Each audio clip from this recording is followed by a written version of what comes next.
Buenos días a todas y a todos. Vamos a continuar con el curso de nulidades. Ahora vamos a ver el día de hoy la nulidad de la elección de la presidencia de la República.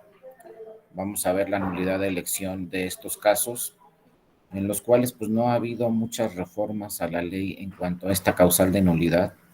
Realmente es una causal de nulidad que poco se ha promovido porque las causales que tiene pues son muy difíciles de acreditarse. Inclusive pues hemos tenido ya algunas elecciones presidenciales que se han impugnado, se han calificado, y pues lo vamos a ver, todavía ni siquiera existía la causal de nulidad de la presidencia de la República, como fue el asunto del 2006. Lo vamos a revisar un poco como en esta elección del 2006 que se impugnó ante el Tribunal Electoral, pues no existía la causal de nulidad. Sin embargo, los partidos políticos de todos modos acudieron al tribunal y le solicitaron que se anulara la elección. Entonces vamos a ver algunos puntos que pasó en esa elección presidencial y cuál fue la resolución del tribunal, qué se dijo al respecto, pero pues muchos desconocían en primer lugar que en esa elección del 2006 pues ni siquiera teníamos esta causal de nulidad de la elección a la presidencia. En algunos otros casos, de ser un tribunal muy formalista, pues ni siquiera hubiera recibido las demandas que se presentaron con motivo de la elección presidencial del 2006, porque, pues como lo vamos a ver a continuación, pues no existía, ¿no? No existía la causal de nulidad de elección de la presidencia de la República. Entonces, fíjense, nulidad de elección, cuándo se crea y para qué se crea. Entonces, primero tenemos que revisar lo que señala el 99 de la Constitución y las diversas reformas que se han implementado en este artículo 99 de la Constitución. Primero se dijo, después de algunas reformas a la propia Constitución, que el Tribunal Electoral será, con excepción de lo dispuesto en la fracción segunda del artículo 105, o sea, lo que se refiere a las acciones de inconstitucionalidad que se resuelve en la Corte, a excepción de esas acciones de inconstitucionalidad que resuelve la Corte en materia electoral, todos los demás temas en materia electoral, entonces el Tribunal Electoral será la máxima autoridad jurisdiccional, o sea, el máximo órgano de última instancia, órgano especializado del Poder Judicial de la Federación. Esto se incluyó en el artículo 99 de la Constitución con las reformas de 1996. Recuerden que en 1996 el Tribunal Federal Electoral se incorpora ya directamente al Poder Judicial de la Federación. Acuérdense que de 1990 a 1996 el Tribunal Federal Electoral pues no pertenecía al Poder Judicial de la Federación, era un tribunal autónomo independiente que no pertenecía a ninguno de los tres poderes de la Unión, como sucedía con el IFE, también de aquellas épocas. En 1990 se creó el IFE, en 1990 se creó el Tribunal Federal Electoral y fue hasta 1996 cuando, en una reforma constitucional también, pues ya ese Tribunal Federal Electoral se incorpora al Poder Judicial de la Federación y se le denomina Tribunal Electoral del Poder Judicial de la Federación. Con estas reformas de 1996 se crea la Sala Superior y las salas regionales. En ese entonces, 5 salas regionales. El Tribunal Federal Electoral tenía solamente 4 salas regionales. Con la reforma de 1996 se incorpora una nueva sala regional. Y entonces, a partir de 1996, pues el Tribunal Electoral se conforma con una sala superior y 5 salas regionales. Recuerden después que en 2014 se incorporó también la sala regional especializada, que en realidad debe llamarse Sala Nacional Especializada, porque la sala especializada pues tiene competencia a nivel nacional. Sin embargo, conforme al texto constitucional, se llama Sala Regional Especializada. Y entonces se señalaba también en la Constitución que solo las salas podrán declarar la nulidad de una elección por las causas que expresamente se establezca en la ley. Fíjense, en 1996 y había una disposición constitucional muy clara que decía que solamente se puede anular o declarar la nulidad de una elección por las causales que están en la ley.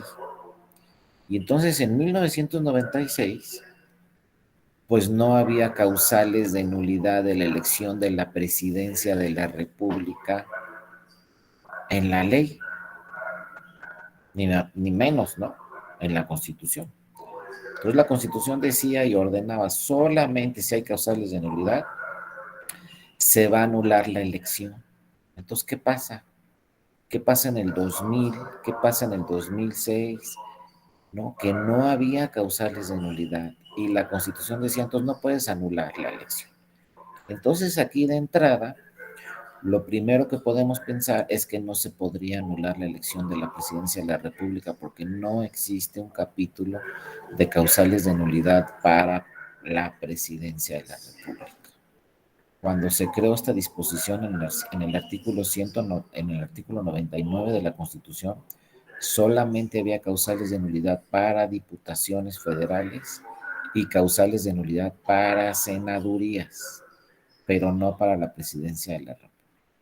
Entonces la pregunta es cómo le iba a hacer la sala superior si se impugnaba la elección presidencial, por ejemplo, del 2000, o también como sucedió si se impugnaba la elección presidencial del 2006. ¿Cómo íbamos a anular una elección si no existían causales de nulidad? Y la propia Constitución decía, no, ¿sabes qué, tribunal? Solamente se puede declarar la nulidad de la elección por causales que estén en la ley. Pues no hay causales en la ley para la presidencia de la República. Entonces vean los temas tan complicados para un tribunal electoral, pues que sí se impugnaban, sobre todo en el 2006, pues sí se impugnó la elección presidencial. Entonces, ¿qué vamos a decir? Les digo, si atendemos formalmente, textualmente, esta disposición que no está en la ley, sino que está en la Constitución, pues en el 2006 el Tribunal Electoral hubiera dicho, no, pues ¿saben qué?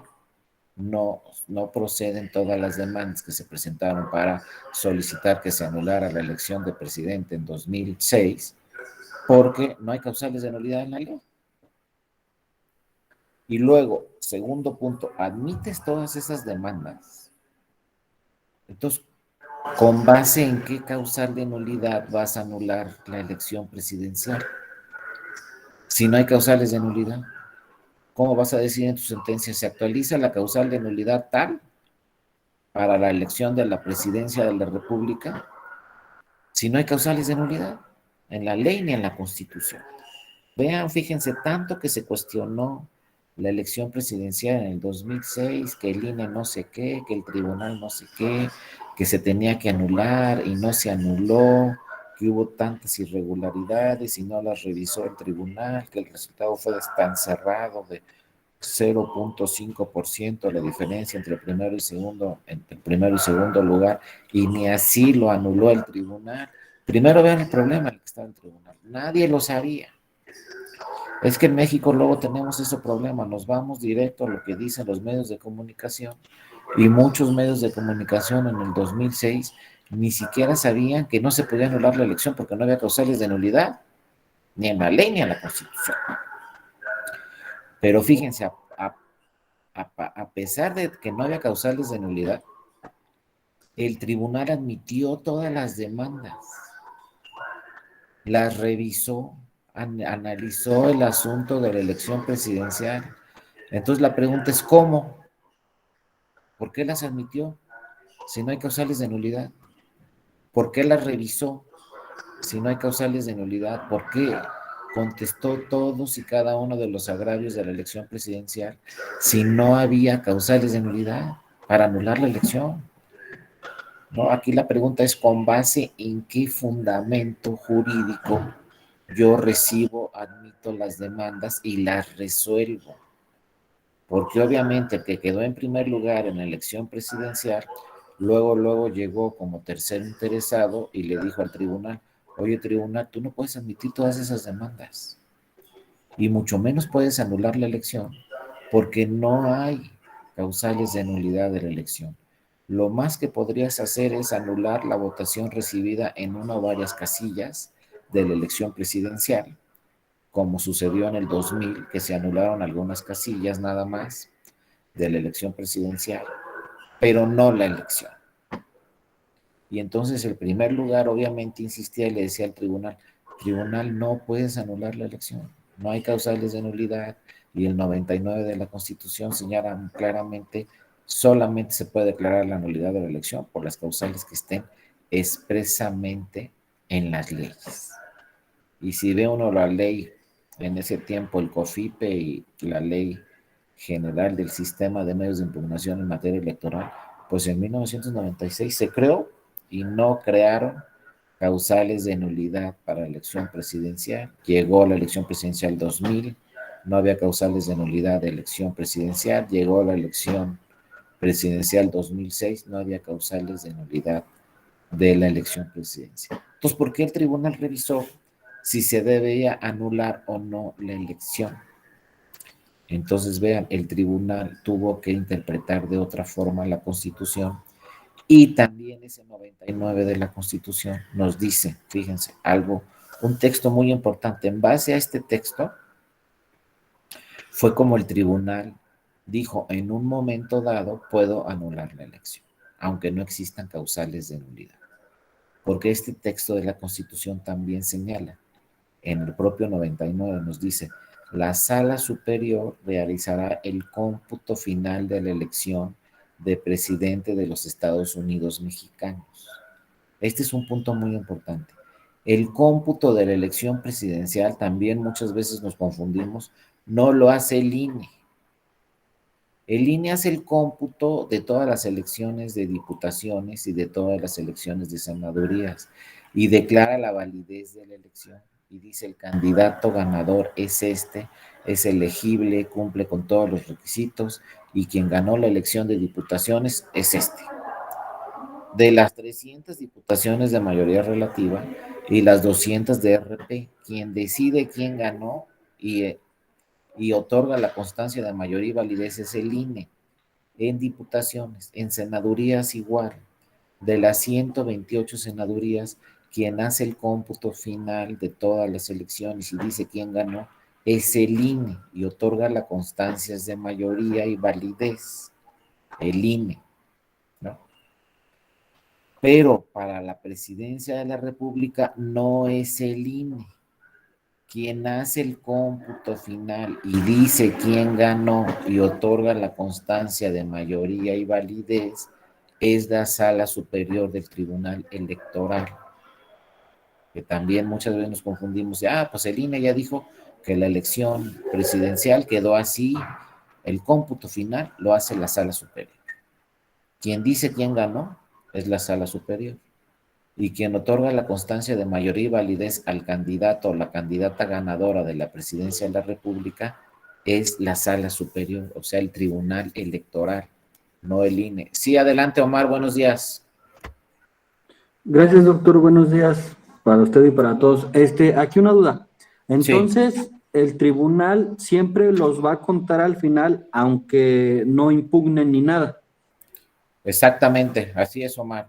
Aunque no se impugne, quien declarará, quien hará el dictamen final de la elección presidencial será el tribunal y quien otorgará la constancia de mayoría y validez será el tribunal electoral a través de la sala superior, se impugne o no. Pero bueno, gracias Omar por tu participación y gracias por el material que me mandaste, muy amable. Pero bueno, fíjense, aquí viene otro tema importante. El tribunal realizará, como dice la Constitución, el cómputo final de la elección de presidente de los Estados Unidos mexicanos. Como dice Omar, se impugne o no se impugne una elección. Aquí nos dice la Constitución, una vez resueltas las impugnaciones, si es que hay, obviamente, que se hubieran interpuesto sobre esta elección, procediendo a formular en su caso la declaración de validez de la elección y la de presidente electo al candidato que hubiera obtenido el mayor número de votos. O sea, el tribunal dice, se ganó, es válida la elección y el candidato ganador es este. Pero vean aquí lo importante, dice, el tribunal hará la declaración de validez de la elección. Entonces aquí fue donde la magistrada y los magistrados del 2006 dijeron, bueno, si el tribunal hace la declaración de validez de la elección, entonces el tribunal tiene que revisar si la elección es válida o no. Es decir, tiene que revisar toda la elección. Y fue ahí donde dijo el tribunal, bueno, con base en este argumento de la Constitución, voy a admitir todas las demandas. Porque el 2006 en las demandas me están diciendo que la elección no debe ser válida y se debe de anular. Entonces, pues tengo que revisar las demandas para ver si es válida la elección o no, a pesar de que no hay causales de nulidad. El tribunal admitió todas las demandas en el 2006 para revisar si era válida o no la elección. Y entonces imagínense que con las demandas del 2006, pues si la elección no es válida porque tiene diversas irregularidades que impiden a la sala superior declarar la validez de la elección, ¿qué va a hacer el tribunal? ¿O qué hubiera hecho en el 2006? Pues tendría que haber hecho en el 2006 declarar entonces la invalidez de la elección. Y vean cómo cambia todo el sistema aquí, ¿no? Ya no vamos a declarar la nulidad porque no hay causales de nulidad. Lo que vamos a hacer es declarar la invalidez, porque si la Constitución me dice, tu tribunal tienes que revisar si es válida la elección, pues en un momento dado yo tribunal puedo decir es inválida, porque no cumple con los requisitos constitucionales. Y fue así como en el 2006 el tribunal entró a revisar demandas de la elección presidencial sin que existieran causales de nulidad, porque el propio tribunal dijo, bueno, si hay irregularidades muy graves y determinantes en la elección de la presidencia de la República, lo que voy a hacer es declarar la invalidez, ojo, no la nulidad. ¿Por qué voy a declarar la invalidez de la elección? Pues porque no hay causales de nulidad en la ley. Y como no hay causales de nulidad en la ley, lo que procederá será declarar la invalidez, porque si la Constitución me dice, puedes declarar la validez, pues de alguna forma puedo declarar en todo también la invalidez de la elección. Y fue lo que hizo el tribunal y admitió más de 200 demandas en el 2006 con motivo de la elección presidencial. Ahorita les voy a explicar qué pasó con esas demandas. Y también nos dice la Constitución que el tribunal tiene que declarar al presidente o a la presidenta electa. ¿Esto qué quiere decir? Que el tribunal va a revisar quién ganó, pero además si cumple con todos los requisitos para que sea el candidato electo o no. Esto tampoco lo hace el INE. Si es elegible o no el candidato ganador, lo tendrá que hacer el tribunal electoral. Esto sucede en algunas entidades federativas y en otras no, con la elección de las gobernaturas. Ojo, en muchos estados quien declara la validez de la elección de gobernador o gobernadora también es el Tribunal Electoral del Estado, pero en otros estados no.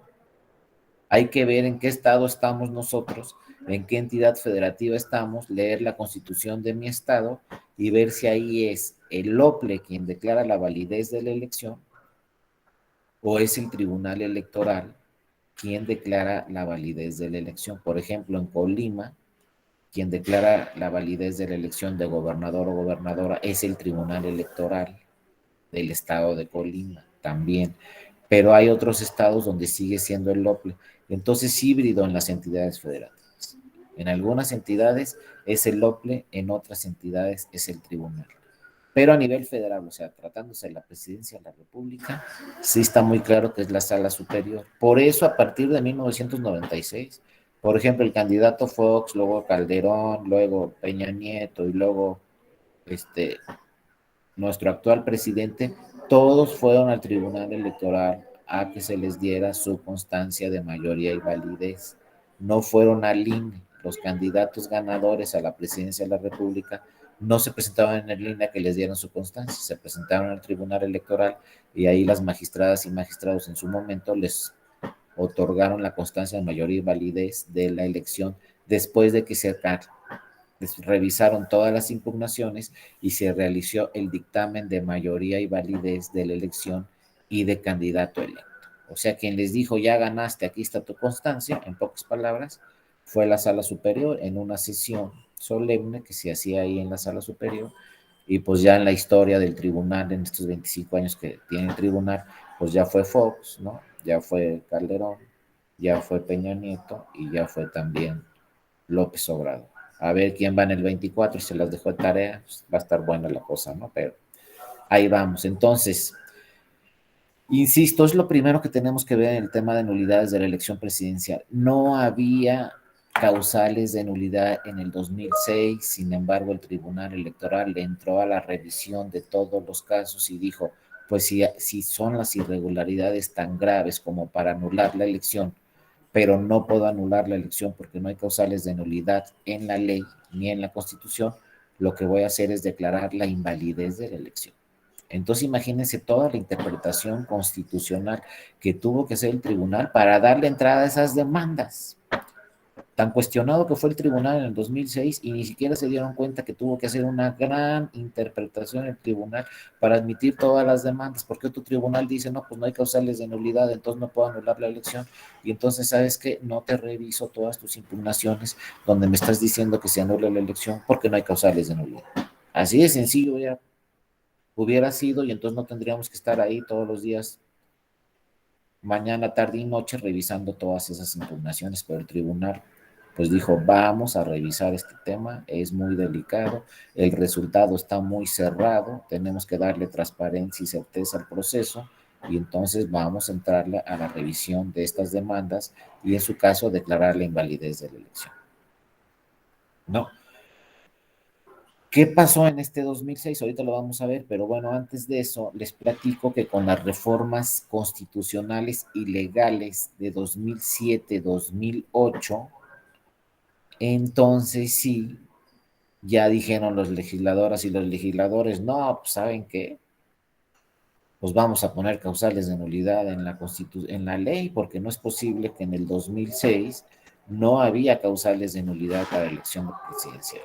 Pues con las reformas que se hizo electorales que se hicieron a la Constitución y a la ley en 2007-2008 en materia electoral, se plasmaron en la ley por primera vez causales de nulidad para la elección de presidente de los Estados Unidos mexicanos, ¿no? Y ya a partir de la elección de 2012, que fue la primera elección presidencial, pues ya teníamos causales de nulidad en la ley, ¿no? Pero insisto, 2006 no había nada. Entonces, lo primero que se hizo en 2006 fue admitir las demandas. Luego, acuérdense qué más pasó en 2006. Algunos que estuvieron, que ya están, ya tienen más edad, así como yo, pues se van a acordar que en el 2006 empezó ahí una frase muy famosa, el famoso voto por voto, casilla por casilla. Ahí afuera del tribunal, exactamente afuera del tribunal, de la sala superior, había muchísimas casas de campaña, había muchísimas personas ahí día y noche, ¿no? Gritando voto por voto, casilla por casilla. O sea, ¿qué le pidieron al tribunal? Y otra vez nos vamos con la finta de los medios de comunicación. Al gritar un grupo de personas, voto por voto, casilla por casilla, de un resultado tan cerrado de 0.5% entre el primero y segundo lugar, pues llegaron al tribunal y le gritaron voto por voto, o sea, vuelve a abrir todos los paquetes y vuelve a contar todo, ¿no? Y entonces pensaron que eso es lo que habían promovido el partido político que quedó en segundo lugar, el del actual presidente, acuérdense. La coalición del actual presidente pensaron, ah, pues mira, le está pidiendo al tribunal que abra todos los paquetes y vuelva a contar todo, porque nos fuimos con la finta con los medios de comunicación. Diario nos pasa lo mismo, ojo. ¿Quién leyó las demandas? Nadie. ¿Quién vio a los medios de comunicación? Todos. Ah, miren cómo le están pidiendo al tribunal que abra todos los paquetes. Y luego dijeron, ah, mira, el tribunal no abrió todos los paquetes. No se revisó bien la elección presidencial. Nos fuimos también con la finta. Ojo, en las demandas, fíjense, tenía muy buenos abogados el partido que quedó en segundo lugar en el 2006. Entonces, de entrada, el candidato, o sea, el actual presidente, les dijo a sus abogadas y abogados, ¿saben qué? Pues hay que abrir todo y contar todo, no es posible que perdamos la elección por 0.5%. Fue lo primero. Era la idea del candidato. Pero sus abogadas y abogados le dijeron, no, no, no, ¿sabe qué, candidato? No podemos hacer eso. ¿Por qué? Pues no le conviene. ¿Cómo que no me conviene abrir todos los paquetes? No le conviene. Contar todos los votos en todo el país tampoco le conviene. ¿Cómo que no me conviene? ¿Pero por qué? A ver, si ganó en todos los distritos en Tabasco, ¿para qué vamos a abrir esos paquetes? Si ganó la mayoría de los distritos en Chiapas, ¿para qué vamos a abrir esos paquetes? Si ganó casi todos en Campeche, ¿para qué vamos a abrir en Campeche? Si ganó la mayoría en la Ciudad de México, ¿para qué vamos a abrir paquetes en la Ciudad de México? En una de esas nos va mal y entonces le damos más votos al primer lugar. Vean cómo tenía buenos abogados y vean cómo la frase voto por voto, casilla por casilla, ya en un planteamiento jurídico ya no se solicitó, porque el candidato dijo, ah, no, pues si tienen razón, si gané todo en Tabasco, ¿para qué abrimos los paquetes en Tabasco? Hay que abrirlos en el norte, donde perdí. Y entonces así llegaron las demandas al tribunal, solicitando apertura de paquetes, pero no en los 300 distritos del país. Y al tribunal todavía le siguen cuestionando a la fecha que no abrió todos los paquetes. Y el tribunal siempre contesta, pues ¿por qué los voy a abrir si nadie me pidió que los abriera? Ni el primer lugar, ni el segundo, ni el tercero, ni ningún partido. Nadie me pidió que los abriera, ¿por qué los voy a abrir? No puedo ir más allá de lo que solicitaron, ¿no? Y así quedó. Pero bueno, ahora venía otro gran problema. Sí, adelante, Salomón, buenos días. Adelante. Buenos días, doctor. Buenos días, compañeros. De lo que está mencionando, me tocó trabajar en una junta distrital en Valle de Bravo, en la pasada elección de gobernador de aquí del Estado de México. Y el partido del presidente pidió un recuento parcial. No era mucho la diferencia que llevaban, pero sí pasó eso que los abogados del candidato que usted menciona, pronosticaban. ¿Qué pasó? Sus representantes de ese partido, bueno, de Morena nada más eran los dos ante el consejo, propietario y suplente, y llegaron dos compañeros a auxiliarlos en las mesas. Pues eran bastantes mesas, no alcanzaban a tener un representante en cada una. Y el partido del actual gobernador llegó a ocupar todo el estacionamiento con, con sus representantes, o sea que ellos tenían para ir sustituyendo cada 30 minutos a sus representantes en cada mesa de recuento. Y pues, ¿qué pasó? Que se fueron arriba otros 1,000 votos más, o sea que les perjudicó en lugar de beneficiarles. Exactamente, Salomón, así sucede muchas veces. Luego se pide el recuento, ya lo vamos a ver la sesión de mañana, este tema del recuento, qué es lo que se tiene que revisar y qué no. Pero muchas veces pues se abre el paquete y en una de esas perdemos votos en vez de ganar votos. Seguramente ya con algunos compañeros míos vieron cuánto un voto es válido y cuánto un voto es nulo. Lo vamos a revisar mañana también rápidamente. Vamos a ver los supuestos para abrir los paquetes. Pero les digo, si tienen buenas abogadas y abogados en una buena estrategia, a lo mejor no conviene abrir los paquetes. Y en los distritos que gane, pues ¿para qué voy a abrir los paquetes si ya gané? Porque en una de esas, pues pierdo votos, como sucedió en este 2006 en la elección presidencial, sí se abrieron paquetes en muchas partes y perdieron, en algunos distritos, pues perdieron votos el partido que había quedado en segundo lugar y en otros distritos perdieron votos el primero. Pero bueno, vamos a seguir. ¿Qué pasó aquí en el 2006? Fíjense, no se pidió la apertura de los paquetes en los 300 distritos, porque como les dije, en los que se ganó no se pidió. Pero ¿saben cuántos distritos se pidió la apertura de paquetes? En 220 distritos del país. 220. Y entonces, como no estaban reguladas las causales de nulidad de elección en la ley, no había causales de nulidad de la elección de presidencia de la República, ¿qué creen? Tampoco estaba regulado el recuento de votos en la ley. Si ustedes se van al 2006, en la ley no existe la figura del recuento de votos, o sea, para impugnar ante un tribunal y decirle al tribunal, abre los paquetes.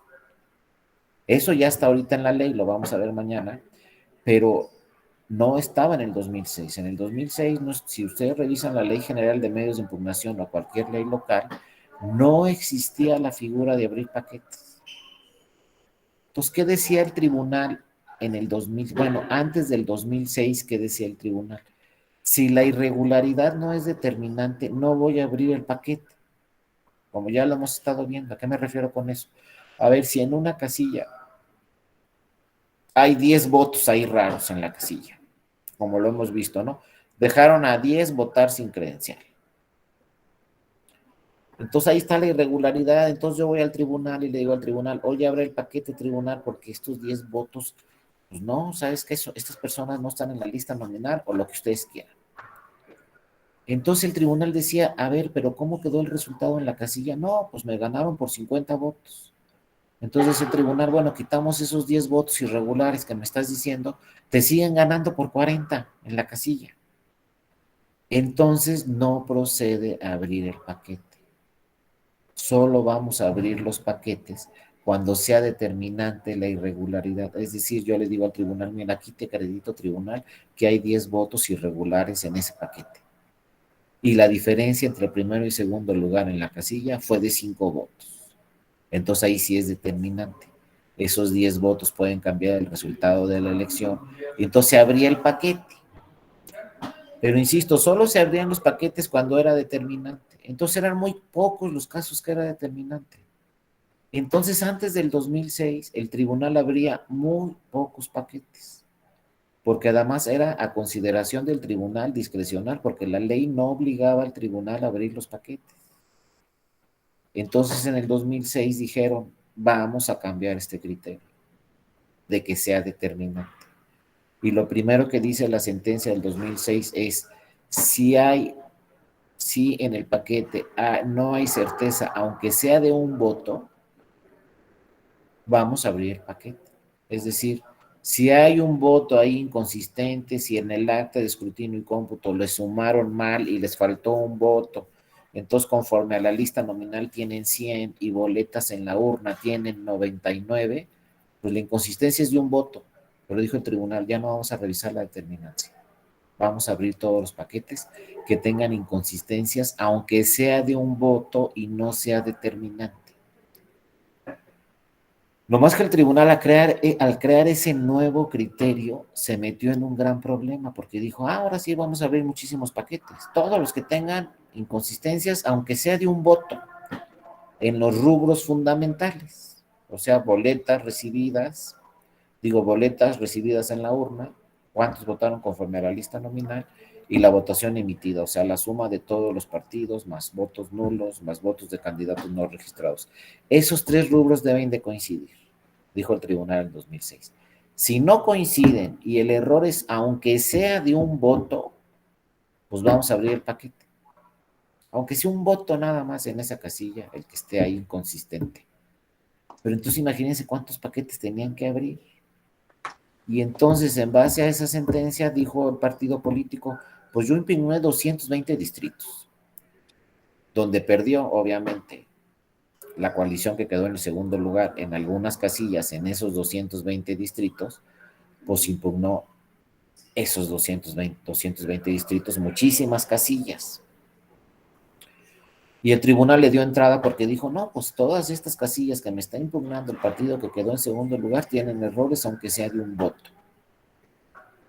Pero oh, sorpresa que se llevó el tribunal, entonces tengo que abrir paquetes en 220 distritos. Por eso la ley no lo contemplaba, la apertura de paquetes, porque la ley decía, ¿y quién va a abrir paquetes en 220 distritos? Si ya lo había hecho el INE, ¿no? Porque el INE sí estaba obligado, pero lo que no estaba obligado el tribunal, el tribunal podía haber dicho, pues ya abrió el paquete el INE y ya listo. pero no, el tribunal dijo, vamos a revisarlo, nosotros también tribunal, ¿no? 220 distritos. Entonces el presidente del tribunal dijo, ándale pues, ya le abrimos la puerta al recuento de votos, ahora ¿quién va a ir a 220 distritos? ¿Saben cuántos secretarios y secretarias de estudio y cuenta había más o menos en el 2006 en la sala superior? Pues échenle por ahí de 50. Y había elecciones en 19 entidades federativas que había que revisar. En 19 entidades federativas de gobernaturas, diputaciones y ayuntamientos, todo al mismo tiempo. Luego había elecciones de senadurías, 300 diputaciones, ¿no? 128 senadurías. Todo eso tenía el tribunal al mismo tiempo. Entonces, ¿quién iba a ir a abrir los paquetes? Se van los 50 secretarios y dejan solo el tribunal. ¿Y quién saca todo lo demás? Y 50 secretarios no alcanzan para 220 distritos. ¿Qué pasa? Van 50, de 220 distritos quedan ahí 170.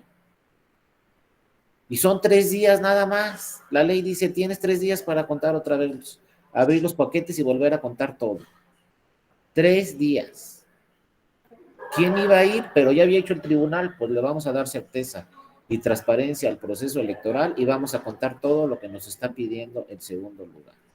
Entonces el presidente del tribunal pues dijo, no, pues vamos a revisar, vamos a buscar qué dice la Constitución, qué dice la ley, para ver cómo le hacemos. Y por ahí uno de sus asesores le dijo, no, ¿sabe qué, presidente? Por aquí hay un texto en la ley que señala que todas las autoridades federales, estatales y municipales deben de auxiliar al Tribunal Electoral durante el proceso electoral, si así lo solicita el Tribunal Electoral. ¿Saben qué hizo el presidente de la Sala Superior? Fue a ver al presidente de la Suprema Corte de Justicia de la Nación y le dijo, me tienes que apoyar. Pero entonces el presidente de la Corte le dijo, yo cómo te voy a apoyar si aquí no vemos electoral. Quienes ven el electoral son ustedes, no nosotros. Aquí mis jueces y mis magistrados no saben electoral, no tienen competencia no electoral. Entonces le dijo, no, yo solamente necesito, le dijo el presidente de la Sala Superior, yo solamente necesito que un juez de distrito con su secretario de estudio y cuenta y un magistrado de circuito con su secretario de estudio y cuenta vayan y cuenten los boletas nuevamente. Levanten una nueva acta con el nuevo resultado y lo manden a la Sala Superior. Es todo lo que tienen que hacer, porque solamente así nos iba a alcanzar a 220 distritos. Entonces, eso tampoco muy poca gente lo sabe. Por eso les digo, ¿cuándo lo dijeron los medios de comunicaciones? Los que fueron a contar los votos en el 2006 fueron jueces y juezas, magistradas y magistrados de circuito al distrito que les correspondía, con un secretario de estudio y cuenta. Entonces, los 220 distritos se volvieron a abrir todos los paquetes impugnados y se volvieron a contar todas y cada una de las boletas por magistrados de circuito, magistradas de circuito, jueces de distrito y juezas de distrito con sus secretarios de estudio y cuenta. Cada uno se llevó uno. Y cada juez y cada magistrado fue a un distrito electoral a volver a contar todo ahí enfrente de los consejeros y consejeras del Consejo Distrital y en presencia de todos los representantes de los partidos políticos. Entonces, en pocas palabras, hubo un recuento de votos nacional. Porque, ¿qué creen? También el primer lugar pidió que se abrieran paquetes donde perdió. Porque el primer lugar dijo, no me vayan a alcanzar y rebasar. Entonces yo también voy a impugnar las casillas donde perdí para tratar de obtener votos a mi favor y aumentar mi ventaja como primer lugar. Entonces el primer lugar, ojo, también tiene derecho a impugnar casillas donde perdió. Si bien es cierto, ganó la elección el primer lugar, este también tiene derecho a impugnar las casillas donde... Entonces el primer lugar también impugnó 100 y pico de distritos. Entonces había distritos donde estaban impugnados por el primer lugar y por el segundo. Entonces había que abrir, por ejemplo, en un distrito de 500 casillas, pues habría que abrir 400 paquetes en 3 días. Entonces luego nos dijeron las magistradas y los magistrados de circuito, no, pues ya vimos que la materia electoral, pues sí, se tiene que resolver rapidísimo y es muy pesado. La ley dice que tiene que ser 3 días ininterrumpidos, pero pues eso es imposible. Entonces lo que se hizo es, dijeron, pues vamos a empezar a las 8 de la mañana y vamos a terminar a las 12 de la noche. Esos 3 días no vamos a abrir un solo paquete uno por uno, sino vamos a armar 10 grupos de trabajo y se van a abrir 10 paquetes al mismo tiempo. Cada consejero del consejo distrital respectivo abría un paquete ahí al mismo tiempo, más otros auxiliares. Total que se abrían 10 paquetes al mismo tiempo, pues para que salieran los 400 o 500 paquetes en 3 días y tener el nuevo resultado. Entonces, insisto, se abrieron paquetes en 220 distritos por este nuevo criterio que emitió la Sala Superior, que si había errores, aunque sea de un voto, habría que volver a contar todo y volver a abrir los paquetes. Entonces, ya viendo ese nuevo criterio, pues dijo el primer lugar, pues yo también voy a impugnar, yo también voy a solicitar que se abran paquetes. Que todos los partidos políticos pues tuvieron que mandar a sus representantes también en 220 distritos. Había representantes del primer lugar, había representantes del segundo lugar, luego estaban los militares en todos los distritos, había militares cuidando y resguardando todos los paquetes para que no se fuera a perder ni un solo paquete. Todo esto provocó una sentencia del tribunal y un nuevo criterio del tribunal donde dijo, si hay errores, aunque sea de un voto en el acta de escrutinio y cómputo, vamos a abrir ese paquete. Y le tomó la palabra al primer lugar y obviamente fueron para allá. Como dice el ICET también, pues sí, fue un trámite muy costoso, porque imagínense movilizar pues, a todo ese grupo, a todo el Poder Judicial Federal, en pocas palabras. Lo bueno es que no fue tan costoso en el sentido de que dijo el presidente de la Corte, señaló, va a ir el magistrado o el juez de distrito que esté ahí en donde está el Consejo Distrital. Entonces no se movió gente de la Ciudad de México, sino había un magistrado de circuito en el Consejo Distrital 25 de Michoacán, en ese mismo distrito estaba el magistrado, pues ese magistrado iba, aquí hay un juez, bueno, aquí no hay ni juez ni magistrado, bueno, el que esté más cerca de esa ciudad, ese es el que va a ir a contar los votos. Pero pues también tuvo que trabajar muy fuerte el Poder Judicial Federal, pues designando a todos estos 220 magistradas, magistrados, jueces y jueces de distrito. En ese tiempo, el presidente del tribunal era el magistrado Lionel Castillo González y el presidente de la corte era el ministro Mariano Azuela Huitrón. Pues se pusieron de acuerdo y volvieron a contar todo eso. Se contrató personal extemporáneo. Esto sucedió, Héctor, en los consejos distritales. Acuérdense que los consejos distritales del INE siempre durante el proceso electoral se contrata personal extemporáneo y se tuvieron que quedar ahí a contar nuevamente todos los votos. Pero para el solo recuento no se contrató más personal. Era el que estaba ahí en el INE con motivo del proceso electoral, que los contratan por un año, en ese tiempo era el IFE, los contratan por un año, pues ese personal contratado por un año, pues tuvo que estar ahí hasta el final del proceso electoral. Pensaron que cuando se hacía la declaración de validez de la elección, ya ahí habían terminado, pues no, les dijeron que se tienen que esperar porque ahora vamos a contar todos los votos de la elección presidencial. Y obviamente, pues los magistrados y magistradas y jueces de distrito, pues no cobraron dinero ni nada en ejercicio de sus funciones y por un acuerdo del presidente de la Suprema Corte, pues tuvieron que hacer ese trabajo. Simple y sencillamente se les pagaron pues, sus gastos, ¿no? Y costos, lo que les costaba trasladarse con un secretario de estudio y cuenta y pues dejar ahí pendiente todo su trabajo. Porque acuérdense que una jueza de distrito, un juez de distrito tienen trabajo día y noche también, sábados y domingos, y pues tuvieron que dejar pendiente 3 o 4 días su trabajo para volver a contar los votos y mandar los resultados.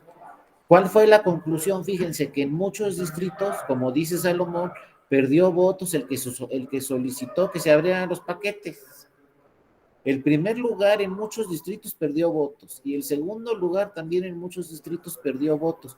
O sea, la conclusión era que sí había contado bien en la mayoría de los casos el IFE en ese tiempo los votos. No era un problema de votos ni de boletas. Pero bueno, el resultado fue prácticamente el mismo. Si seguí, después de todo el recuento de votos, siguió ganando el primer lugar y el segundo quedó en segundo. No lo pudo alcanzar ni se acercó al primer lugar el segundo lugar. Y se contó todo y se volvieron a levantar nuevas actas de escrutinio y cómputo en 220 distritos. Cambió un poco el resultado, pero les digo, perdieron votos tanto el primer lugar como el segundo lugar. Realmente la estrategia del recuento de votos pocas veces ha funcionado, o sea, pocas veces se ha demostrado que el INE o el OPLE contó mal los votos. Ahorita lo vamos a ver y mañana con el caso de Campeche y algunos otros casos, donde pocas veces se demuestra.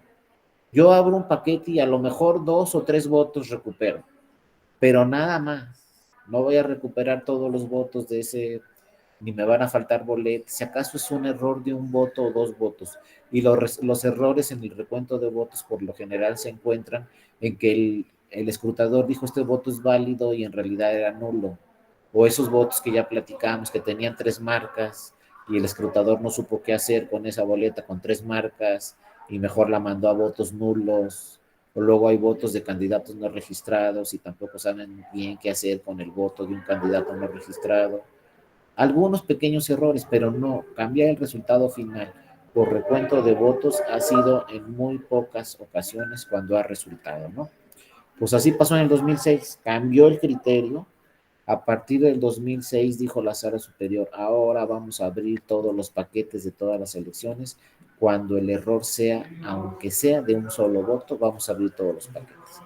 Y entonces esto se incorporó también en las reformas electorales de 2007. Si ustedes ven la ley que a partir de 2007-2008, ya la Ley General del Sistema de Medios de Impugnación ya trae por ahí un artículo que habla del recuento de votos. Es el artículo 21. El artículo 21 de la Ley General del Sistema de Medios de Impugnación no hablaba de recuento de votos. Viene la reforma de 2008 y se agrega artículo 21 bis. En el artículo 21 bis ya entra la figura de recuento de votos por parte de un tribunal, lo que se llama recuento jurisdiccional, que no existía, solamente existía el recuento administrativo que realizaban los soples o el INE, pero no existía el jurisdiccional, donde el recuento lo realizan los tribunales electorales. En base o con base en esta sentencia del 2006, entonces, insisto, ya en el 2008 se incorporó en todas las leyes este recuento jurisdiccional. A la fecha, todavía a la fecha, pues cualquiera de nosotros puede ir al tribunal y solicitarle como partido político un recuento al tribunal, a pesar de que la ley dice otra cosa, ¿eh? Porque si ustedes ven la ley, como les digo, siempre hay contradicciones legales que tienen que resolver los tribunales, pero si ahorita revisan la ley dice, si ya te abrieron el paquete en el INE, ya no solicites su apertura ante el tribunal. Y lo mismo a nivel local. Si ven las leyes locales, dicen, si ya solicitaste la apertura del paquete en el OPLE y ya lo abrieron en el OPLE, ya no solicites que lo abran en el tribunal. Pero ya saben cómo son los partidos, lo abrían en el OPLE. Lisset pregunta, ¿el recuento jurisdiccional es exclusivo para la elección presidencial? No, Lisset, es para todas las elecciones. Ya se incorporó en todas las leyes este recuento jurisdiccional y es para todas las elecciones. Y les digo, la ley decía, si ya te abrieron el paquete en el OPLE, ya no lo solicitas ante el tribunal. Pero los partidos fueron al tribunal y ¿saben qué le dijeron al tribunal? Me hicieron mal el recuento en el OPLE. No contaron bien los votos en el OPLE. Y entonces el tribunal, atendiendo nuevamente al 17 de la Constitución de acceso a la justicia, el tribunal dijo, bueno, te lo hicieron mal en el OPLE, dime por qué. Ah, bueno, esto es tu agravio, pues lo vamos a abrir ahora en el tribunal. Y ahora esta figura del recuento de votos es doble. Primero la puede solicitar el partido ante la autoridad administrativa y si no está de acuerdo con ese recuento ante la autoridad administrativa, lo puede impugnar ante el tribunal. Y el tribunal nuevamente puede revisar el recuento y puede ordenar que se abra nuevamente el paquete y volver a contar todo. Ya también lo vamos a ver mañana con el juicio de inconformidad. Ahora, cuando yo presento un juicio de inconformidad ante el tribunal, le puedo pedir 3 cosas. Primero, recuento de votos. Ya en el juicio de inconformidad le digo, vuelve a abrir el paquete tribunal.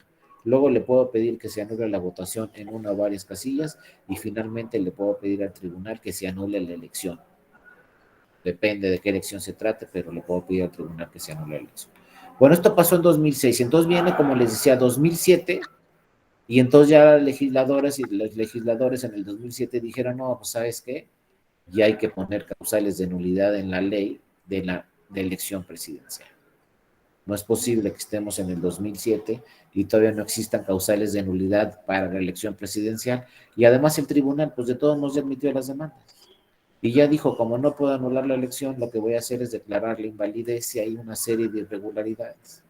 Entonces ya como el propio tribunal asumió esa competencia, pues ya mejor ponemos causales de nulidad en la ley.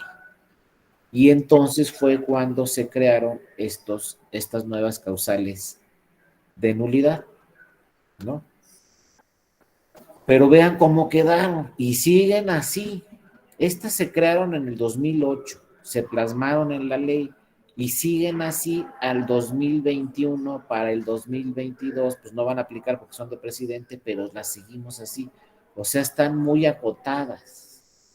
Yo espero que para el 2024 pues tengamos más causales de nulidad, porque si no el tribunal va a tener que hacer lo mismo. Si hay muchas irregularidades en la elección, va a tener que declarar la invalidez de la elección, porque seguramente no se va a actualizar ninguna de estas causales de nulidad. Vean, nomás hay 3. Ya vimos que en senadores y senadoras y diputaciones hay la causal genérica de nulidad para irregularidades graves. Pues para presidente ni siquiera tenemos la causal genérica de nulidad. Tenemos 3, y nos dice la ley, ¿no? En su artículo 77, la Ley General del Sistema de Medios de Impugnación en materia electoral. ¿Por qué 77 bis? Es 77 bis porque se agregaron después. La ley se creó en 1996 con el artículo 77. En el 2008 decidieron plasmar causales de nulidad de la elección presidencial en la ley, y entonces al 77 pues le pusieron 77 bis. Como igual el recuento, no había recuento, nace el recuento después del 2006, se le pone 21 bis. Nacen las causales de nulidad de presidente después del 2006, entonces se le pone artículo 77 bis, o sea, un apartado, otro apartado a estos artículos para crear las causales de nulidad. Como que a las legisladoras y los legisladores pues les dio miedo crear esta causal de nulidad en 1996. Dijeron, no, la elección de presidencial no se puede anular, ni siquiera se puede revisar. Pero ya cuando dijo el tribunal en el 2006, sí se puede revisar y sí se puede anular, pues dijeron, no, pues ya vamos a plasmarlas. Entonces viene la reforma 2008 y se plasman estas 3, pero sumamente acotadas. Les digo, las legisladoras y los legisladores como que les da miedo que se anule la elección presidencial y las dejaron ahí muy, muy, muy acotadas. Porque vean qué dice la primera causal de nulidad. Para que se anule la elección presidencial, se tiene que demostrar que alguna de las causales de nulidad previstas en el artículo 75 de la Ley General del Sistema de Medios de Impugnación en materia electoral se acrediten por lo menos 25% de las casillas instaladas en el territorio nacional. ¿Qué quiere decir esto? Que las causales de nulidad de votación recibida en casilla que ya analizaron, pues tendría que ir un partido y decirle al tribunal que anule el 25% de las casillas de esa votación, porque hubo irregularidades en el 25% de las casillas en todo el país. Entonces, fíjense, para que un partido político revise lo que pasó en el 25% de las casillas, que tendrá que revisar lo que pasó en todas las casillas, tiene 4 días. Díganme si le da tiempo a un partido político de revisar lo que pasó en 160,000 casillas que se instalaron en el 2018, 160,000 casillas. ¿A poco un partido le va a dar tiempo de revisar lo que pasó en el 25% y decirle al tribunal, demostrándoselo con pruebas, mira, anula 25% de las casillas? O sea, no son 1,000, 2,000, 3,000, no, tendría que revisar por lo menos, pues, ¿qué será? 40,000 casillas. Tendría que acreditar un partido que hubo irregularidades graves y determinantes y que el tribunal debe de anular el 40,000 casillas, la votación en 40,000 casillas. Está muy difícil. Realmente lo que hacen los funcionarios y las funcionarias en la casilla y lo que hacen los representantes, pues está muy bien hecho. Como para que llegue el partido y le diga, anula la votación en 40,000 casillas, va a ser prácticamente imposible y nunca ha sucedido. Es más, para ser claros, ni siquiera nunca en un proceso electoral se han anulado más de 1,000 casillas de la presidenta. Anular 40,000, estamos lejísimos de ese rubro, ¿no? Entonces, esta causal de nulidad no se va a actualizar, porque además el partido siempre nos lo dicen los partidos al tribunal, no me da tiempo en 4 días revisar todo lo que pasó en las casillas, presentar las pruebas y los argumentos para que el tribunal anule la votación en 40,000 casillas. Imagínense una demanda donde tenemos que explicar qué pasó en cada una de las 40,000 casillas y ofrecer las pruebas en cada una de las 40,000 casillas para demostrar al tribunal que se debe de anular la votación en esas 40,000 casillas. Pues no va a suceder, aquí realmente se le fue al legislador y es una causal de nulidad muy poco probable. Si vamos con un matemático y le decimos cuál es la probabilidad, nos va a decir, pues no le llegamos ni al 1% de que se actualice esta causal de nulidad. Entonces está ahí en la ley, ya tenemos causal de nulidad a la presidencia de la República, pero va a ser muy, muy difícil que se acredite. Realmente no va a suceder, no sucedió en el 2000, no sucedió en el 2006, no sucedió en el 2012 y no sucedió en el 2018, pues no va a pasar en 2024, porque además en el 2024 pues ya van a ser 170,000 o 180,000, no sé cuántas casillas, todavía más. Pues difícil que se acredite ese supuesto. El segundo supuesto dice que en el territorio nacional no se instalen el 25% o más de las casillas. Entonces, ustedes imaginan al INE, que se le pase al INE instalar el 25% de las casillas en el país para que se anule la elección presidencial. Pues obviamente si no se instalan el 25% de las casillas en el país, pues sí se tendría que anular la elección si es muy cerrado el resultado final, pero no va a pasar. También si nos vamos a las estadísticas, desde 1990 que nace el IFE y ahora es INE, han instalado el 99 punto no sé qué por ciento de casillas en todas las elecciones. Pues, ¿cómo creen que en la elección presidencial se le va a pasar a instalar el 25% de las casillas? Si sucede eso es que estamos en guerra o algo pasó muy grave, y entonces ni para qué tengamos elecciones si estamos en guerra. Pero mientras no pase eso, no va a suceder el segundo supuesto. Entonces también uno como tribunal luego se pregunta, pues ¿por qué ponen estas causales de nulidad que no se van a actualizar? ¿No? ¿Para qué están ahí? Luego por eso el tribunal tiene que hacer otras interpretaciones a la Constitución para decir, bueno, si hay irregularidades muy graves, entonces lo que vamos a hacer es declarar la invalidez de la elección. No vamos a poder declarar la nulidad porque no hay causal de nulidad en la ley. Sí, adelante, Juan Ignacio, buenos días. Buenos días, muchas gracias. Es que ahorita que estaba hablando de todos estos requisitos para la nulidad presidencial, como la no instalación de casillas y el porcentaje, que es muy difícil que se dé, que yo también creo que sería prácticamente imposible y lo descarto. Creo que para la nulidad de las elecciones presidenciales lo que habría que explorar es la nulidad por principios constitucionales, cuando interviene algún servidor público, cuando interviene el mismo presidente de la República. Creo que eso sí tendría mayor impacto para estudiar esta nulidad propiamente, ¿no? Sí, exactamente, Juan Ignacio. Esas son sesiones que van a ver esta misma semana, creo. Ya las van a ver cuando vean las causales de nulidad constitucionales.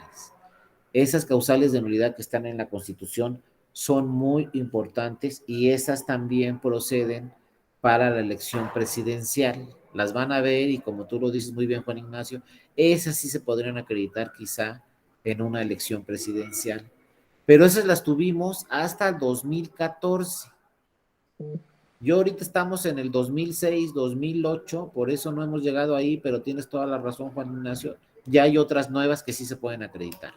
Pero la ley no se ha modificado. Lo que se modificó fue la Constitución y estas nuevas causales de nulidad de elección que también aplican para la presidencial están en la Constitución, no en la ley. Entonces hay que ver qué hacemos con la ley o si creamos unas nuevas causales de nulidad que ya impacten también a nivel legal o si creamos aquí una genérica porque si no vamos a hacer lo que tú dices muy bien, Juan Ignacio, lo que hizo el tribunal en el 2006, como no había causales de nulidad, pues dijo, pues puedo declarar la invalidez de la elección por violación a principios constitucionales, porque no hay causales de nulidad, porque obviamente estas dos no va a ser muy difícil que se acrediten. Ya van a ver las constitucionales que nacieron en 2014 y que ya aplican para la elección presidencial.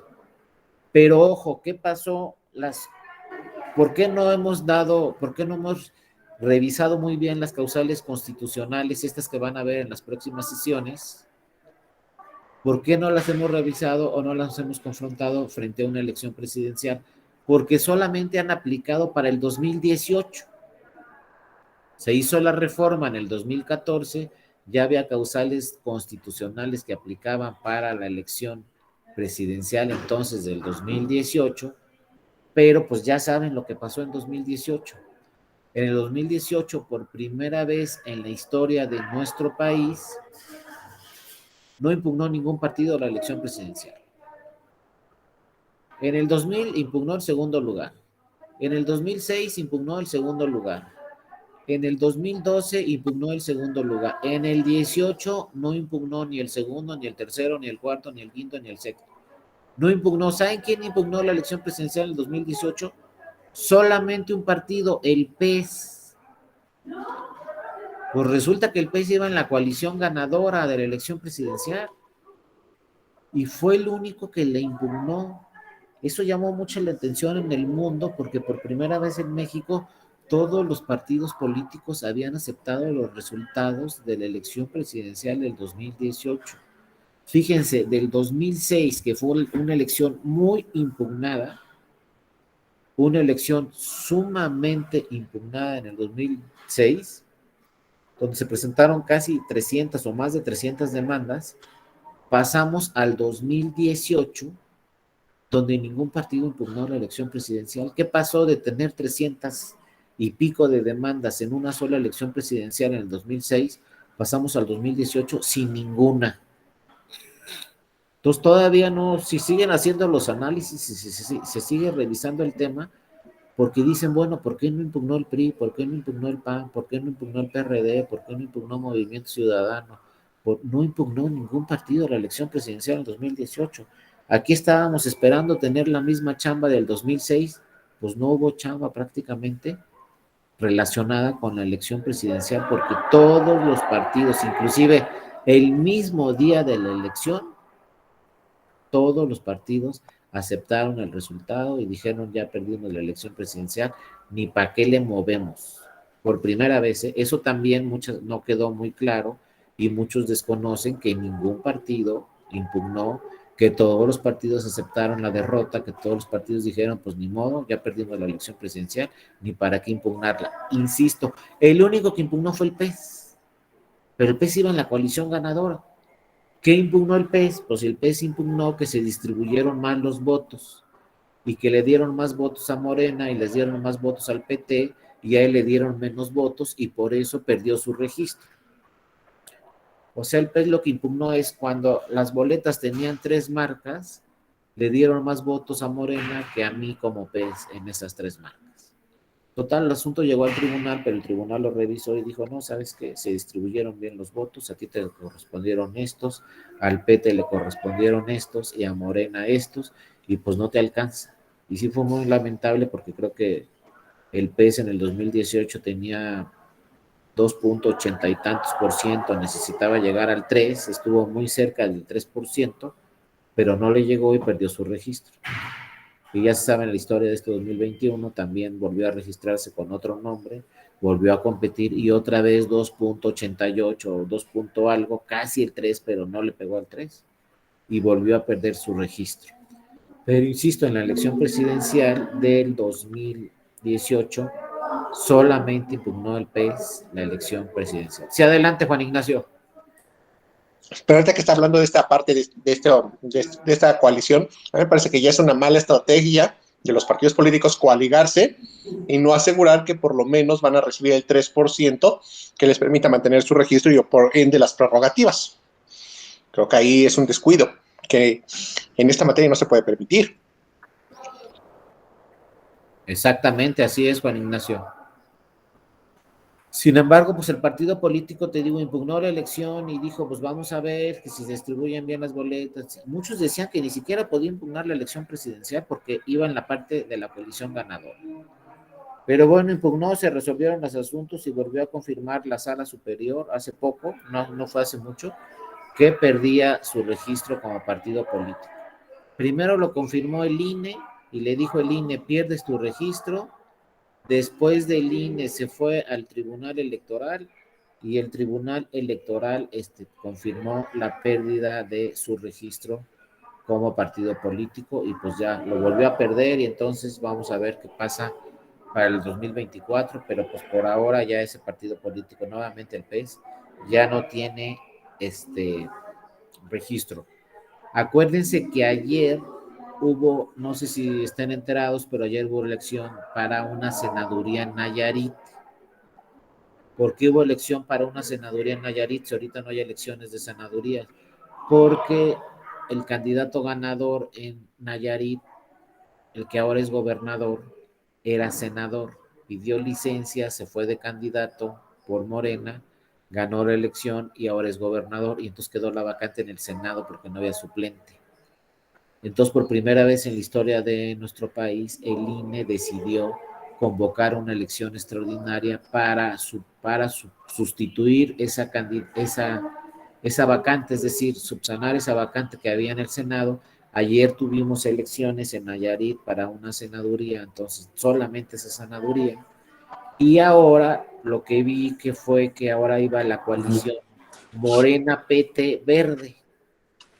Entonces el Morena PTPs que conocíamos mucho, pues ahora a nivel federal en esta elección de esta senaduría, pues ahora es Morena PT Verde. Yo no sé si sigan para el 2024 y el 2022 y 2023 con Morena PT Verde, pero pues al no tener PES, sigue Morena coaligándose con dos partidos, por lo menos en esta elección de esta senaduría, pues se coaligó con Verde, se coaligó con PT y parece que sí van a ganar la elección. El resultado se va a tener en esta semana, pero las encuestas están señalando que volvió a ganar esta senaduría Morena. El actual gobernador era de Morena, era senador de Morena, ahora es gobernador de Nayarit y pues ahora Nayarit va a tener una senadora porque fue la que ganó, también por Morena, PT y Verde, que va a sustituir pues a este gobernador que ya no es senador y obviamente esta elección solamente fue por los 3 años que quedan en el Senado, pero llamó mucho la atención porque por primera vez en México tuvimos una elección de una senaduría fuera de los plazos para las elecciones de senadurías. Antes quedaba la vacante y listo, pues ya no hay suplente, pues dejamos la vacante y ya no son 128 senadores, ahora son 127 y nos esperamos hasta el 2024. Pero la línea decidió, no, pues ¿por qué vamos a dejar la vacante? Vamos a convocar a una elección extraordinaria y que en esa elección extraordinaria se cubra esa vacante con un nuevo o nueva candidata ganadora y parece que ganó la candidata de Morena y va a cubrir esa vacante por 3 años. Pero algo que también me llamó mucho la atención es que ni se imagina cuál fue el porcentaje de votación en la elección de ayer en Nayarit para esa senaduría. ¿Sabes cuántas personas salieron a votar? 12% de la lista nominal. Entonces ya no sabemos si valió la pena o no, porque pues esta candidata ganadora, si salió el 12%, pues ha de haber ganado, no sé, pues así si le fue muy bien, imagínense que ganó con el 6% de la votación, de los que están en la lista nominal. Entonces, en todo el estado, solamente 6% votó por ella y ya es senadora, porque solamente salió a votar el 12%. Por eso también yo creo que ahí hubo problema de difusión, no se enteró la ciudadanía, no sé qué pasó, pero no salieron a votar. Solamente salió a votar el 12%, pero con ese 12% pues ganó la elección esta candidata y ahora va a suplir al que es gobernador ahí en Nayarit por 3 años en esa senaduría. Entonces, bueno, también tenemos una elección extraordinaria como vemos, porque pues no había suplente, lo que ya no pude investigar, pero voy a ver, es porque ya no había suplente, porque cuando el candidato a senador se fue de candidato a gobernador, pues ¿por qué no había suplente? ¿Quién sabe qué pasó con el suplente? O a lo mejor el suplente se fue para diputado, se fue para presidente municipal o algo y también ganó la elección. No sé, o falleció, quién sabe qué habrá pasado. La cosa es que no había suplente. Y como no había suplente, el INE dijo, pues convocamos a la elección extraordinaria, pero pues sí fue muy lamentable, ¿no? Que solamente haya votado en Nayarit para senadores el 12%, ¿no? Y pues de ese 12%, si lo distribuyen entre todos los candidatos de la elección, pues seguramente esta candidata que ganó habrá ganado con el 6%, el 7%, por ahí, nada más, de todos los electores en Nayarit. Entonces realmente no tiene una representación del electorado con un 6-7%. Sin embargo, la ley dice, pues con que ganes con un voto, pues ya vas a entrar al Senado de la República, pero pues su representación en realidad no es de todas las ciudadanas y ciudadanos de Nayarit, porque solo votó el 12%. Bueno, en estas causales de nulidad de la elección presidencial, tenemos la tercera, que es la única que yo veo que conforme a la ley se pudiera actualizar, ¿no? Y nos dice que el candidato ganador de la elección resulte inelegible. Pues ahí sí no hay suplente. Acuérdense que para la elección presidencial no hay candidato suplente, entonces, pues si sale inelegible, si no cumple con algunos requisitos para ser candidata o candidato ganador a la elección presidencial, pues ahí sí nos tenemos que ir a la elección extraordinaria, porque no hay suplente. Acuérdense que en México históricamente, yo creo que nunca va a suceder, nunca va a haber suplente para una gobernatura y nunca va a haber suplente para la presidencia de la República. Porque la historia nos dice que siempre que ganan una elección presidencial o una elección de una gobernatura, pues luego al suplente le dan ganas de quedarse con la presidencia o quedarse con la gobernatura y quién sabe qué pudiera hacer por ahí el suplente para que resulte que quede él en vez de que quede el propietario. Entonces, para evitar esas tentaciones, en esas elecciones tan importantes como de gobernatura o como presidencial, no existe la figura del suplente. Entonces ahí sí, yo de estas tres causales de nulidad que están en la ley, la única que veo que podría actualizarse en un momento dado es la que gane tal candidato, tal candidata, y que declare el tribunal que es inelegible porque no cumple alguno de los requisitos, que se ve complejo, pero podría ser la única ahí que podría actualizarse, porque pues también ya vemos los criterios del tribunal van muy avanzados, aunque te dicten un auto de formar prisión o una autovinculación a proceso, eso no te hace inelegible, dice el tribunal. Para que seas inelegible tienes que tener una sentencia definitiva e inatacable. Entonces, pues ya va a ser muy difícil. Que no tengas la residencia, pues eso siempre se impugna cuando te registras. Entonces va a ser muy difícil que el tribunal declare ya al final de la elección, ya que ganó la candidata o el candidato ganador, sabes que no tienes la residencia, eres inelegible y nos vamos a una elección extraordinaria. Creo que ahí no se equivocan los partidos políticos y siempre revisan que su candidato a la presidencia o su candidata pues sí cumpla con todos los requisitos para que no se actualice esta causal de nulidad, ¿no? Pero bueno, ahí está la única que podría, la única que podría actualizarse. Ahora, como dijo Juan Ignacio, tenemos las constitucionales. Esas sí podrían actualizarse. No las pusimos a prueba en 2018 porque nadie las impugnó, nadie las hizo valer ante el tribunal, nadie impugnó la elección presidencial.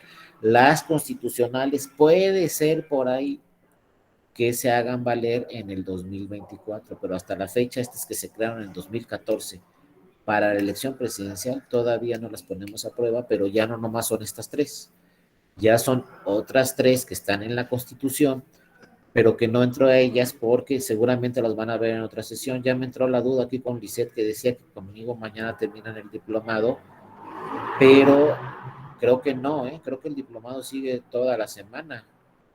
Lo voy a checar ese tema, pero si terminan el diplomado conmigo mañana, pues todavía les falta ver estas causales de nulidad constitucional. Pues voy a checar el programa y si terminan conmigo mañana, pues mañana les aventamos rapidísimo estas constitucionales para que las analicemos y las estudien, pero realmente el diplomado sí tiene esas causales de nulidad. Si no las incorporan, no las han visto, ¿verdad? En alguna otra sesión. ¿O ya las vieron? Sí, ya. Ya las vieron entonces. Con razón. Sí, yo creo que las vieron con el maestro René Casoluengo, ¿no? ¿O no se acuerdan quién era el Las maestro? constitucionales fue con el doctor Vázquez Moyers. Con Alonso Vázquez. Bueno. Entonces, bueno, esas constitucionales que ya vieron, pues también aplican para la elección presidencial. Sin embargo, el problema es que pues no las hemos puesto a prueba porque la única vez que las podían hacer valer los partidos fue en el 2018 y no las hicieron valer los partidos en el 2018.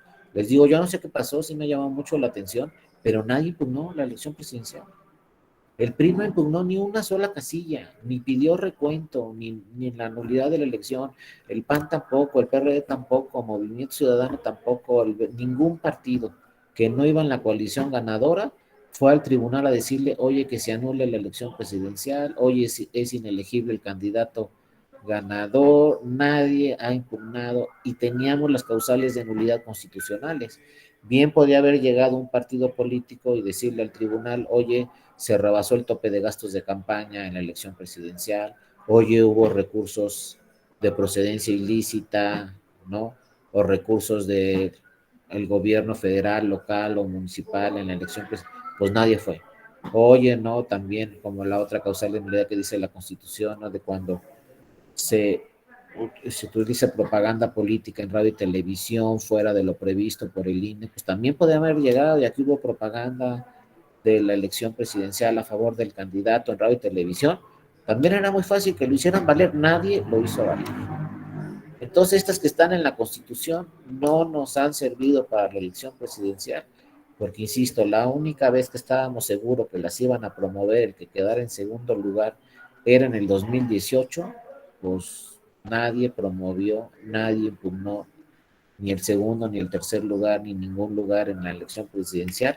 Todos aceptaron el resultado, entonces, pues no se aplicaron estas causales de nulidad constitucionales en la elección presidencial y así está. Entonces, a ver si reformamos esta ley para que además de las constitucionales tuviéramos estas legales, pero con una genérica, una que hable de cualquier irregularidad durante el proceso electoral, como se habla en senadurías y como se habla en diputaciones federales. Resulta que para la presidencia no hay una genérica. Mañana, Lisset, si con todo gusto le damos un repasón rápido a las constitucionales, vemos también el juicio de inconformidad y también estaba lo del recuento, pero más o menos ya les he estado platicando en el desarrollo de esta sesión, el recuento de votos, dónde nació, acuérdense, nació en el 2006, porque luego los que ya son mucho más jóvenes que yo, pues ven el recuento como de lo más normal, y que haga un recuento en un tribunal lo ven de lo más normal, pero no existía en la ley. En el 2006 no había recuento de votos, fue con una sentencia del tribunal, precisamente esa del 2006 de la elección presidencial, lo que logró como establecimiento la elección presidencial. Y luego vean en el 2007 lo que también hicieron los legisladores y las legisladoras. Reformaron la Constitución y también le pusieron a la Constitución, ¿no? A consecuencia de la reforma de noviembre de 2007, en el artículo 99, nuevamente cuarto párrafo, fracción segunda, ¿no? Se establece que la Sala Superior y regionales del Tribunal Electoral, obviamente, solo podrán declarar la nulidad de una elección por las causales explícitamente que están en la ley. Lo volvieron a poner en el 2007 para que otra vez le digan al tribunal, nomás anula por causales en la ley, incluyendo en la elección presidencial, es decir, ya no se podrán aplicar porque había una causal antes del 2000, en el 2006 y en el 2000, una causal abstracta, precisamente como decía Juan Ignacio, cuando había irregularidades a principios constitucionales, el tribunal anulaba la elección en base a la causal abstracta, pero esa causal abstracta era una jurisprudencia del tribunal, no estaba en la ley. Y eso no le gustó a las legisladoras y a los legisladores y dijeron, desaparece la causal abstracta. Entonces vean cómo es así como una discusión entre las legisladoras y los legisladores y el tribunal. Las legisladoras no quieren una causal de nulidad para la elección presidencial, el tribunal si quiere les dice no puedes hacerlo y el tribunal dice, pues si no puedo anular la elección, entonces puedo declarar la invalidez de la elección. Y ahí sigue el asunto hasta el 2021, donde las legisladoras y los legisladores no quieren darle esas atribuciones tan importantes al tribunal de que pueda anular una elección presidencial. Sin embargo, ahí están. Y el tribunal ahora, como también dijo Juan Ignacio, pues tiene la invalidez de una elección por violación a principios constitucionales. Y ya después de este 2007, ya por primera vez lo aceptó el legislador en el 2014, creó causales de nulidad en la Constitución en el 2014 y también ya por primera vez en México incluyó la elección presidencial. Dos de estas causales de nulidad constitucionales también incluyen a la elección presidencial y por primera vez ya se convenció el legislador de plasmar en la ley que se puede anular la elección presidencial vía estas causales de nulidad constitucional. Y fíjense, apenas se animó el legislador y dijo, vamos a poner causales de nulidad en la Constitución que también apliquen para la elección presidencial, apenas se animó y los que no se animaron fueron los partidos en el 2018. Ya tenían las causales de nulidad ahí en la Constitución para anular la elección presidencial, nadie las hizo valer, nadie impugnó la elección presidencial. Hay ustedes que conocen a los partidos políticos, pues pregúntenles por qué no impugnaron la elección presidencial, nadie la impugnó y todos aceptaron los resultados. Entonces dijeron en México, ¿qué pasó? Si en México era el primer país que impugnaba las elecciones, ¿cómo que en este 2018 no impugna nada y acepta los resultados el mismo día de la elección? Esa noche, esa madrugada, si ustedes se acuerdan, empezaron a hablar los candidatos de los partidos, los presidentes de los partidos, y empezaron a decir, aceptamos los resultados, perdimos la elección, y otra cosa mariposa, y nadie la impugnó. Ya también eso se nos olvida, les digo que en México no tenemos memoria, pero en realidad nadie impugnó la elección presidencial. Entonces, estas nuevas causales de nulidad constitucionales, pues todavía no se ponen a prueba. Aquí les dejo también unos datos que pasó en el 2012. En el 2012, en la elección presidencial, también sucedió lo mismo. El que quedó en segundo lugar no aceptó los resultados y vean, promovió 378 juicios de inconformidad. También solicitó recuento en muchísimos distritos. Pues en todos los distritos volvió a pasar lo mismo que en el 2006, se volvieron a ver paquetes en muchísimos distritos. Aquí el único cambio fue que la Sala Superior decidió ahora abrir paquetes. Muchos paquetes los abrió en la propia Sala Superior, ya no los consejos distritales. En el 2012 dijo la Sala Superior, los distritos que estén cerca de la Sala Superior, es decir, todos los distritos de Puebla, Estado de México, de Morelos, no, de Hidalgo, de todas las ciudades, los estados cerca de la Ciudad de México, entonces dijo la Sala Superior, ahí me van a traer los paquetes a la sede, a la Sala Superior, y ahí vamos a abrir todos los paquetes. Y ahí se abrieron todos los paquetes en la propia Sala Superior en el 2012, se abrieron todos los paquetes de los votos, de los estados que estaban cerca de la ciudad. A nosotros como secretarios de estudio y cuenta nos tocó en el 2012 sí abrir muchos paquetes. Ya en muchos casos no fueron magistradas y magistrados de circuito, sino fuimos secretarios y secretarias de estudio y cuenta en el 2012. Pero en los distritos que estaban lejos, en el norte, por ejemplo, Chihuahua, Sonora, Baja California Sur, ahí sí entonces fue nuevamente, se abrieron los paquetes en aquellas ciudades también con el auxilio de magistradas y magistrados, pero ya no fueron todos.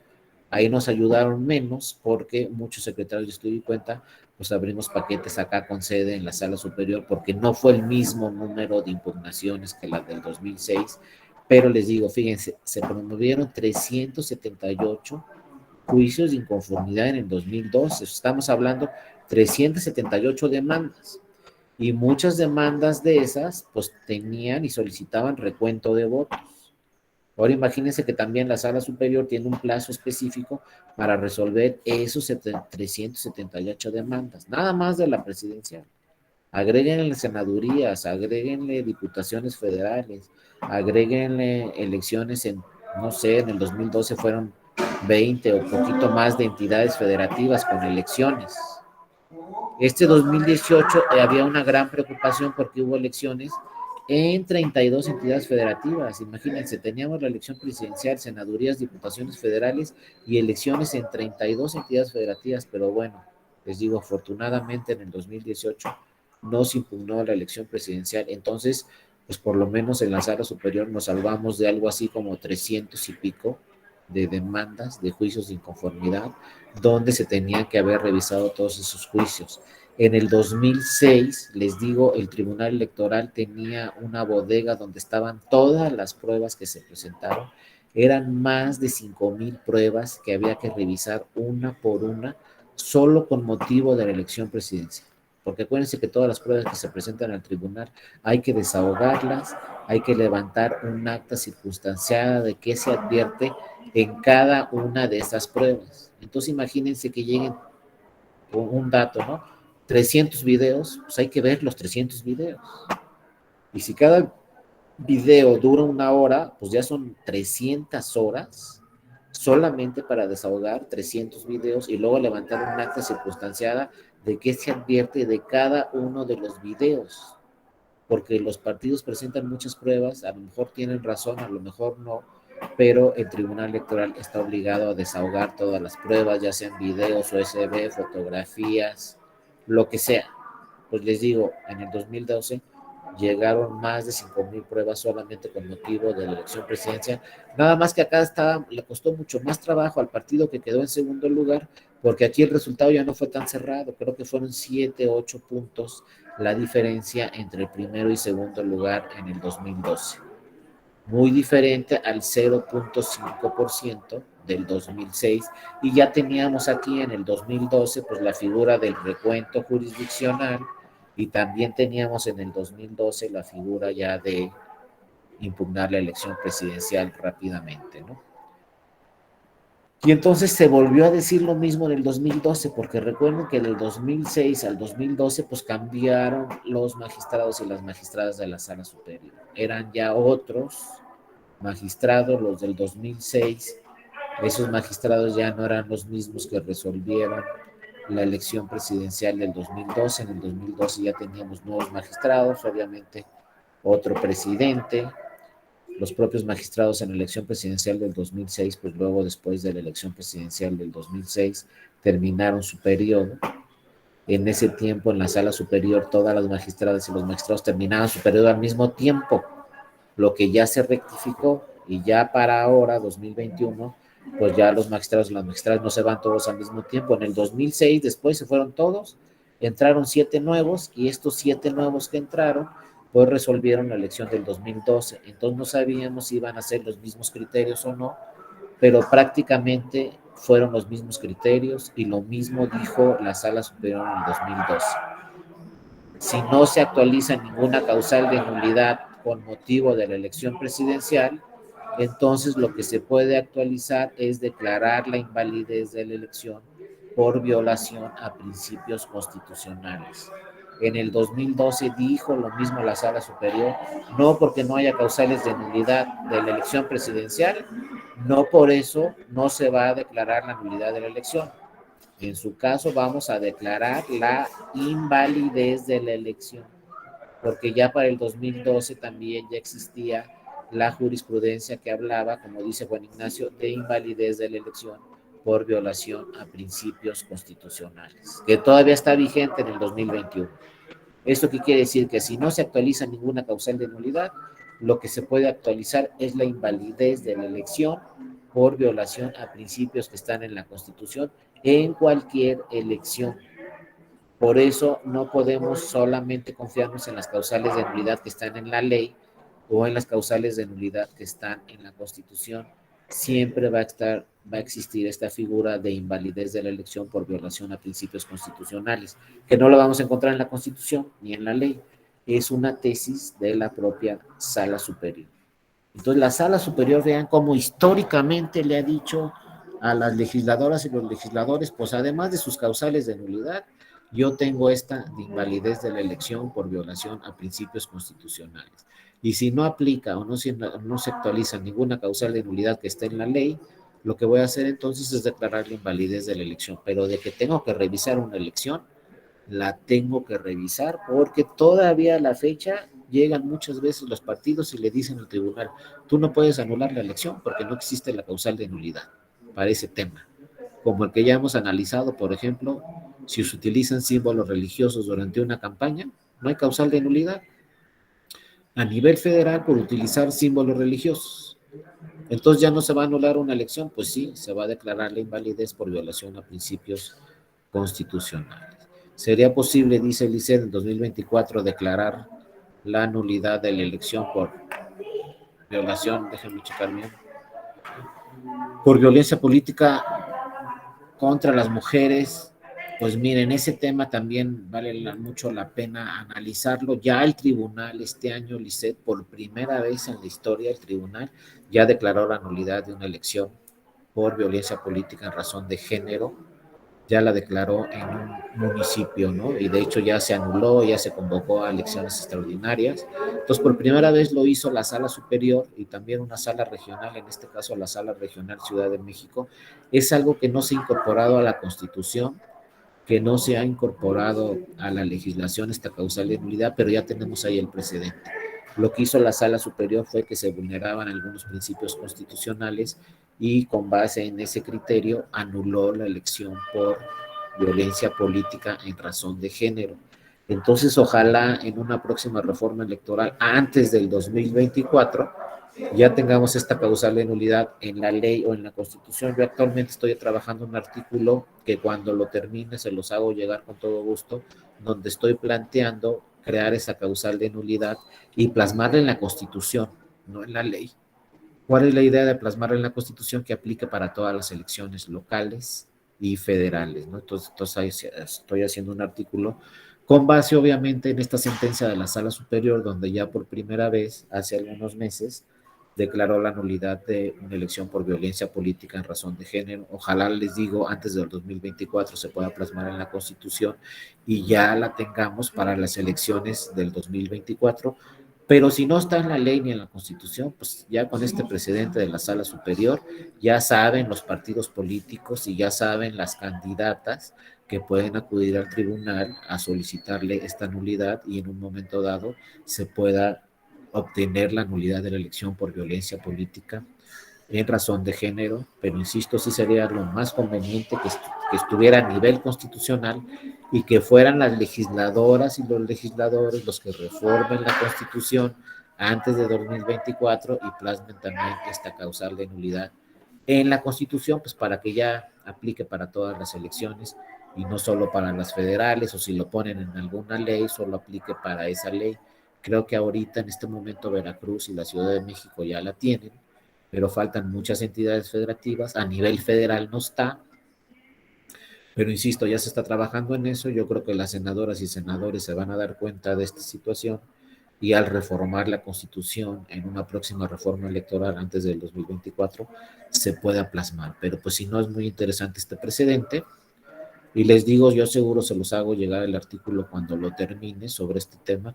En ese artículo solamente estoy explicando cómo resolvió la Sala Ciudad de México, luego cómo confirmó esa nulidad la Sala Superior y después estoy planteando pues que se plasme esta causal en la Constitución como las otras tres constitucionales que tenemos para que apliquen para todas las entidades federativas y a nivel federal. Acuérdense, cuando es una disposición constitucional, pues aplica para todo el país, ¿no? Para todas las elecciones. Si es una disposición legal, pues solo aplicaría para la ley que corresponde, ya sea de una entidad federativa o ya sea para elecciones federales. Sin embargo, al estar en la Constitución, pues obviamente va a aplicar para todas las elecciones. Gracias, Lisset, por tu aportación muy interesante y ojalá para el 2024 ya estemos hablando que esté ya esta causal de nulidad en la Constitución. Pero les decía, en el 2012 sucedió prácticamente lo mismo que en el 2006, pero la única diferencia fue que la diferencia entre primero y segundo lugar pues ya fue más grande, fue de 7, 8 puntos. El partido político, insisto, presentó 378 demandas, mismas que todas se resolvieron, en todas se analizaron las pruebas, en todas se revisaron y se realizaron recuento de votos y sin embargo pues se confirmó el resultado de la elección presidencial en el 2012, ¿no? Yo una vez, bueno, no, ¿para qué les digo que hoy? Mañana, cuando termine la sesión de mañana, me escriben a mi correo electrónico que está al principio de la presentación y con todo gusto les hago llegar a todas y todos ustedes esta presentación, ¿no? Aquí acuérdense que ya todos los temas que hemos hablado conmigo están en esta presentación, ya los junté todos para enviarles una sola presentación. Mañana que terminemos la sesión, con todo gusto me escriben directamente a mi correo electrónico y yo les hago llegar con todo gusto esta presentación.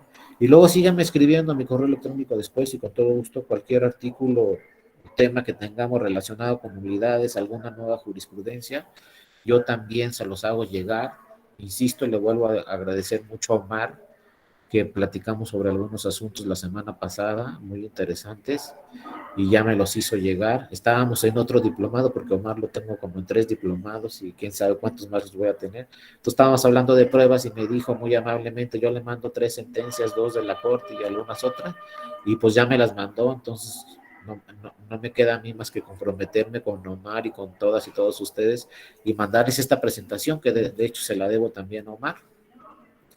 Y pues con todo gusto, ¿no? Cualquier sentencia que salga o algún dato que necesiten, con todo gusto me pueden escribir a mi correo electrónico y yo les hago llegar pues, lo que tengamos aquí de información en el tribunal. Bueno, por hoy terminamos, acabamos con la elección presidencial, nos quedan algunos temas de recuento mañana, el juicio de inconformidad, y como lo solicitó Lisset, nomás le vamos a dar una repasada rápida a estas causales de nulidad constitucionales, por si les quedó alguna otra duda en las sesiones anteriores, las vemos las 3, y con eso concluimos este curso de nulidades. Les digo, mi correo electrónico, como siempre, lo tendrán, aquí está al principio, se los vuelvo a poner, y de antemano les digo que mañana pues, les envío toda la presentación. Sin embargo, ahí está mi correo electrónico, dario.mora@te.gov.mx. Cualquier tema de nulidades, ustedes a ver, compañero, me lo piden, ya sea una tesis, una jurisprudencia, alguna última sentencia que les interese, que haya resuelto la sala superior o alguna sala regional, y yo con todo gusto se los hago llegar. Bueno, ya no les quito más el tiempo por el día de hoy, que tengan un excelente día, un excelente inicio de semana, y nos vemos mañana a la misma hora en el mismo canal. Gracias a todos por su participación, gracias Héctor, Lisset, Omar, Juan Ignacio, Daniel, todos los que han participado, muchas gracias, y también todos los que han estado muy, muy atentos, aquí los he visto. Gracias Mercedes, Jonathan, muchas gracias. Cuídense mucho. Gracias Juan Ignacio, Salomón, muchas gracias por tu participación. Gracias, maestro doctor. Nos vemos mañana. Nos vemos mañana. Y Cristian, muchas gracias por seguirnos en la presentación el día de hoy. Nos vemos mañana. Gracias a todas y a todos.